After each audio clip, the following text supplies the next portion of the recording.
तो दोस्तों Spiderman no way home के रिलीज होने में अब कुछ ही हफ्ते बचे हैं और आज हम जिस स्पाइडरमैन नो वे होम से जुड़ी मूवी के बारे में बात करने जा रहे हैं उसके विलन को लिटरली नो वे होम के हर ट्रेलर में दिखाया जा रहा है। टोबी मैगवायर के स्पाइडरमैन का किस्मत ने कभी साथ नहीं दिया और ये मूवी इस बात का सबसे बड़ा प्रूफ है। 2004 में आई ये जबरदस्त मूवी अभी तक की बेस्ट सीक्वल मूवी कही जाती है। इसमें स्पाइडरमैन अपनी पावर्स खो देता है, हैरी अपने पैसे खो देता है और जेमिसन का बेटा मैरी जेन को खो देता है, पर ओवरऑल लास्ट में सब बढ़िया ही होता है। इस मूवी को बनाने के लिए सोनी ने बहुत मेहनत करी है, जहां उन्होंने सेट्स को जितनी मेहनत से बनाया उतनी मेहनत से बर्बाद भी किया। एल्फ्रेड मोलिना इस मूवी में डॉक्टर ऑक्टोपस के रोल में थे, जहां अभी अगर आप स्पाइडरमैन नो वे होम से जुड़े किसी भी प्रमोशनल मटेरियल को देख लो तो उसमें आपको एल्फ्रेड मोलिना ही दिखेंगे। तो दोस्तों आपका स्वागत है road to no way home के एपिसोड 2 में, जहां आज हम बात करने जा रहे हैं 2004 में आई स्पाइडरमैन 2 के बारे में। तो स्पॉयलर्स का ध्यान रखते हुए चलिए शुरू करते हैं। 2004 में आई स्पाइडरमैन 2 सैम रेमी की स्पाइडरमैन ट्रिलॉजी की दूसरी मूवी थी। इस मूवी को बनाने में सोनी ने $200 मिलियन लगाए। ये पहली स्पाइडरमैन मूवी से भी ज़्यादा था और होगा भी क्यों नहीं। पहली स्पाइडरमैन मूवी के ज़बरदस्त सक्सेस के बाद सोनी और मूवी के एक्टर्स 100% श्योर थे कि मूवी अच्छा परफॉर्म करेगी ही, और मूवी ने अच्छा परफॉर्म किया भी, पर पहली मूवी से थोड़ा कम। इस मूवी ने वर्ल्ड वाइड कमाई करी $788 मिलियन की। हालांकि मूवी ने उस समय हाईएस्ट वन डे ओपनिंग का रिकॉर्ड तोड़ दिया था, जिससे पहले Lord of the rings return of the king hold कर रहा था। ये मूवी इतनी ज़बरदस्त थी कि इसे 2005 के अकेडमी अवार्ड्स में 3 कैटेगरीज के लिए नॉमिनेट किया गया: best visual effects, best sound mixing और बेस्ट साउंड एडिटिंग, जिनमें से इस मूवी ने बेस्ट विजुअल इफेक्ट्स के लिए अकेडमी अवार्ड जीता भी।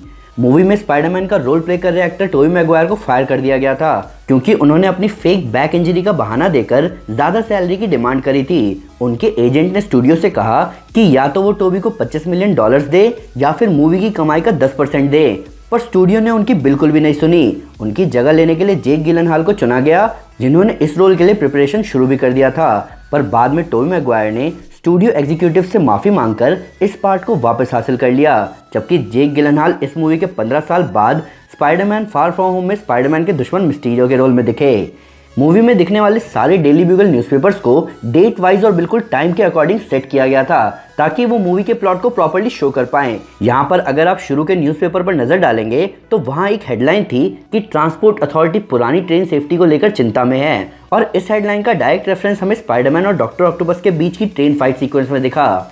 मूवी में पीटर एक टीवी रिपेयर शॉप के ऊपर रहता था। वो हैरी के साथ इसलिए नहीं रह रहा था क्योंकि अपने पिता की डेथ के बाद हैरी का पूरा ध्यान स्पाइडरमैन पर ही था, और ये चीज़ पीटर को परेशान कर रही थी। इन सब के ऊपर अगर आप पीटर के अपार्टमेंट को ध्यान से देखोगे तो आपको मैरी जेन की वो फोटो दिखेगी जो कि पीटर ने खींची थी रेडियो एक्टिव स्पाइडर के उसको काटने से ठीक पहले। मूवी में मैरी जेन को बुरा लगता है जब उसे पता चलता है कि पीटर उसके प्ले को देखने नहीं आया। मैरी इस बात के लिए नाराज़ इसलिए थी क्योंकि वो पीटर ही था जिसने उसको एक्टिंग के लिए इनकरेज किया था।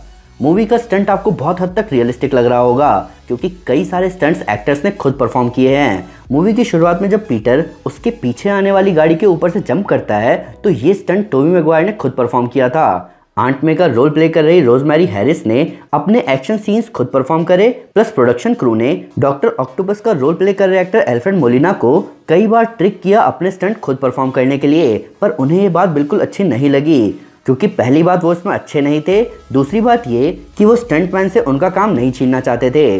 स्पाइडरमैन 2 के स्पेशल इफेक्ट्स अपने समय से बहुत आगे थे, इतने आगे कि डॉक्टर ऑक्टोपस का पानी में डूबने वाला सीन पूरी तरह डिजिटली बनाया गया था। ये उस समय का सबसे डिटेल्ड रेंडिशन था किसी भी ह्यूमन फेस का। जब जे जोना जेमिसन मैले कपड़े वाले आदमी को $50 ऑफर करता है स्पाइडरमैन सूट के लिए, तो वो आदमी कहता है कि इससे ज़्यादा तो वो ईबे से कमा लेगा, और ये बात सच है। पहली स्पाइडरमैन मूवी के सेट से 4 स्पाइडरमैन सूट चोरी हो गए थे। इन सूट्स की इंफॉर्मेशन के लिए सोनी के कोलंबिया पिक्चर्स ने $25,000 ऑफर किए, जबकि एक्सपर्ट्स का मानना था कि हर कॉस्ट्यूम की कीमत उस समय के हिसाब से $50,000 की थी। प्लस 18 महीने की ज़बरदस्त इन्वेस्टिगेशन के बाद ये सूट्स रिकवर किए गए। ऊपर से स्टूडियो सिक्योरिटी गार्ड और उसके साथियों को अरेस्ट भी किया गया। मूवी में बेटी ब्रांट इस बात का ख्याल रखती है कि मैले कपड़े वाले आदमी को स्पाइडरमैन के सूट की सही कीमत मिले। साथ ही साथ मूवी के डिलीटेड सीन में जेमिसन इस सूट को पहनकर स्पाइडरमैन जैसी एक्टिंग भी करता है। और ये मैं आपको पहले नहीं बता पाया, पर जेमिसन जितना स्पाइडरमैन के पीछे पड़ा रहता है उतना वो अच्छा आदमी भी है, जो कि स्पाइडरमैन की फोटो खींचने वाले पीटर पार्कर का नाम गॉब्लिन को नहीं बताता जब वो उसे पहली स्पाइडरमैन मूवी में धमकाता है। मूवी में जब जेमिसन डॉक्टर ऑटो ऑक्टेवियस को उसका नाम दे रहा होता है, तब उसका एड मैनेजर हॉफमैन सजेस्ट करता है डॉक्टर स्ट्रेंज, जिसपे जेमिसन बोलता है कि ये नाम ले लिया गया है। ऑब्वियसली ये नाम तब सोनी यूज नहीं कर सकता था मूवी राइट्स की वजह से, पर इस मूवी के 17 साल बाद सोनी स्पाइडरमैन और डॉक्टर स्ट्रेंज को एक साथ दिखा रहा है स्पाइडरमैन नो वे होम में। प्लस मार्वल स्टूडियोज खुद स्पाइडरमैन डॉक्टर स्ट्रेंज का टीम अप हमें इन्फिनिटी वॉर में दिखाई चुके हैं। ऊपर से इसी मूवी के director Sam ramie doctor strange की अगली movie doctor strange in the multiverse of madness को डायरेक्ट कर रहे हैं, जिसका फिलहाल रीशूट चल रहा है। मूवी के फर्स्ट एक्ट में दिखने वाला सीन जहां पीटर डॉक्टर ऑक्टेवियस और उसकी वाइफ के साथ डिनर कर रहा होता है, ये सीन एक सैड मिरर था पीटर के लिए। पीटर पार्कर अपने माता पिता और अंकल के मरने के बाद हमेशा ऐसी ही फैमिली और ऐसी ही लाइफ इमेजिन करता था, जो कि उसे कभी नहीं मिल पाई। अपने स्टंट सीक्वेंस में टोबी मैगवायर ने जो ग्लासेस पहने थे उनमें कोई ग्लास नहीं थे। ये बहुत ही कॉमन प्रैक्टिस है उन मूवीज़ के लिए जिनमें हैवी इफेक्ट्स यूज़ किए जाते हैं, जहां ग्रीन या ब्लू स्क्रीन का रिफ्लेक्शन ग्लासेस पर ना आए, इसलिए ग्लासेस की जगह खाली छोड़ दी जाती है। हालांकि रिसेंटली रिलीज हुई ड्यून मूवी में इसका उल्टा हुआ है। मूवी के डायरेक्टर सैम रैमी की ही तरह डॉक्टर ऑक्टोपस का रोल प्ले कर रहे actor Alfred Molina Marvel comics के बहुत बड़े फैन थे, इसीलिए जब उन्हें ये रोल ऑफर किया गया तो वो इसके लिए बहुत एक्साइटेड थे। इस रोल के लिए उन्होंने अपना वजन भी घटाया, जबकि इस मूवी के प्रोडक्शन के खत्म होने के बाद उन्हें अपना वजन वापस बढ़ाना पड़ा फ्रीडा मूवी के लिए। जब मूवी में पीटर अपना स्पाइडरमैन सूट कूड़ेदान में छोड़ देता है, ये सीन सीधे सीधे लिया गया था द अमेजिंग स्पाइडरमैन इशू 50 से, जहां Spiderman no more storyline में भी पीटर ऐसा ही करता है। मूवी में डॉक्टर ऑक्टोपस के अलावा 2 विलन्स और फीचर किए गए, जॉन जेमिसन और doctor Curt Connors. John Jameson comics में मैन वुल्फ बनता है और डॉक्टर कर्ट कॉनर्स बनते हैं लिजर्ड। इन दोनों विलन्स की ट्रेजेडी ऑलमोस्ट सेम है, जहां ये दोनों मन से तो अच्छे हैं, पर ये अपने एनिमल बेस्ड ऑल्टर ईगोस की वजह से विलन्स बनते हैं। मूवी की शुरुआत में पीटर के हेलमेट पर जोस पिज़्ज़ा का नंबर होता है, ये इस जगह का असली नंबर है। प्लस जोस पिज़्ज़ा का एड्रेस है 233 ब्लीकर स्ट्रीट, जो कि डॉक्टर स्ट्रेंज के घर वाली स्ट्रीट पर ही पड़ता है, जिसका एड्रेस है 177A ब्लीकर स्ट्रीट।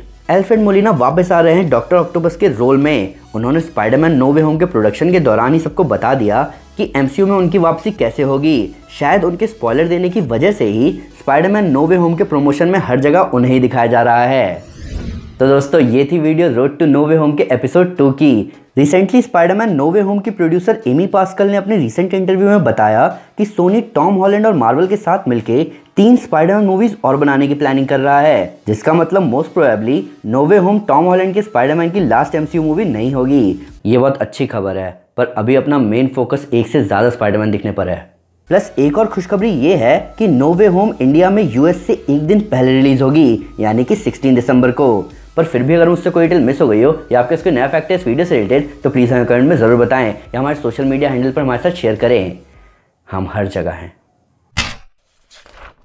तो दोस्तों अगर आप सुपर हीरोज़ की टॉप 10 मोमेंट्स, उनकी फाइट या उनकी रैंकिंग देखना चाहते हैं तो मैं आपको हमारी टॉप 10 प्लेलिस्ट रेकमेंड करूंगा। साथ ही साथ अगर आपको वीडियो पसंद आए तो इस वीडियो को लाइक और शेयर जरूर करें, और ऐसे कई सारे सुपर कंटेंट के लिए हमारे चैनल को सब्सक्राइब करना ना भूलें।